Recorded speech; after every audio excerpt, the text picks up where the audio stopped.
There's a stone wall for a farmer's shed. Why am I interested in this? Because it's not just a shed. It's the leftover remnants of a prehistoric megalithic tomb called the Anta de Pombais. Let's find out more about it.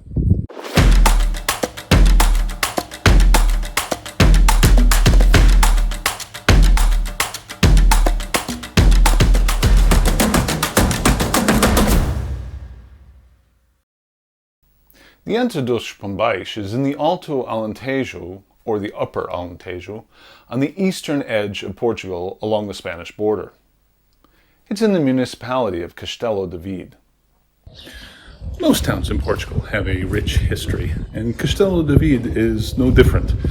It has a wonderful old town that dates back to the 14th century, with a Jewish quarter and a lovely castle on the hill.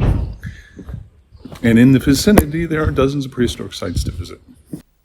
About 5 kilometers north of the town of Castelo de Vide, the Anta dos Pombais is on a wooded hill in a small farm. You can find the Anta by following roadsides to the Quinta dos Pombais. Quinta means farm. Or you can follow one of the Castelo de Vide walking trails. If you go into the tourist office or the Turismo in Castelo de Vide, you can find walking guides in both Portuguese and in English. Look for Tourinha because that one features 2 prehistoric sites on it. There's a nice photo here of the Dolmen of Pombais, or the Anta dos Pombais, and there's also information on the map and in the brochure about the Dolmen of Pincho, or the Anta de Pincho. So you can follow this trail map to go to either the Anta dos Pombais or the Anta de Pincho, or both. The gate to the Quinta is right beside the road, next to a railroad crossing.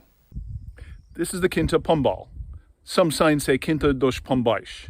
A pombal is a dovecote, a place for keeping pigeons. Pombais is the plural. And the Anta dos Pombais is inside the Quinta. On the gate, it says that we can enter. We just have to close the gate behind us. Let's go. The Anta is about 350 meters down this road. It's an easy walk. This is a public hiking trail, but it does go onto private property. When you do this, respect things, look out for cows, and when they say close the gate, make sure you close it behind you. The Anta is at the top of a slight rise, surrounded by trees.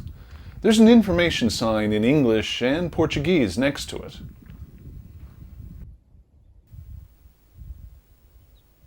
The building is now a real mix of the original Anta and relatively modern stonework which turned a prehistoric dolmen into a shelter or a storeroom or possibly a chapel.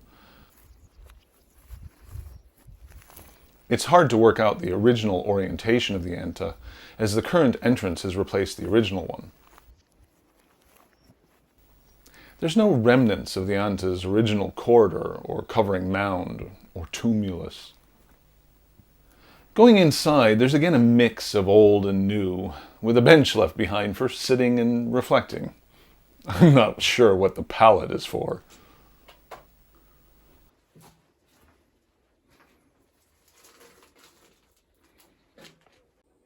It's not unusual for prehistoric tombs, antas, dolmens like this, to be reused for various purposes. If you think about the spirituality aspect of this, of a prehistoric tomb that held the bodies of loved ones, it might seem sacrilegious to use it as a dovecote.